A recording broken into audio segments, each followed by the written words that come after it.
Hei hyvät helsinkiläiset, olen Sinikka Vepsä Puistolasta. Sairaanhoitajana terveydenhuollon ja sosiaalihuollon asiat ovat olleet minulle aina tärkeitä.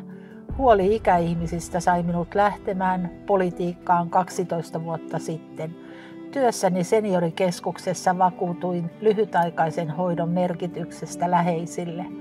Eräänä iltana olin muistisairaan Pekan seurana, jotta hänen omaishoitajana toimiva vaimonsa pääsi elokuviin.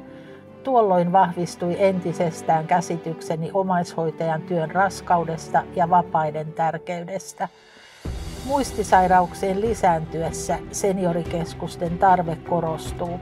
Asumispalveluiden lisäksi ne auttavat lähialueiden ikäihmisiä ja työttömiä selviämään arjestaan tarjoamalla monipuolisia harrastusmahdollisuuksia, tapahtumia ja ateriapalveluita. Viihtyisä ja turvallinen kaupunkiympäristö on tärkeä kaikille. Kaupungin vähät viheralueet tulee säilyttää. Tärkeä valtuustotyötäni ohjaava periaate on ollut se, että heikommasta pidetään huolta ja ketään ei jätetä yksin. Luotan siihen, että demareiden päättäjät turvaavat tämän kehityksen tulevaisuudessa.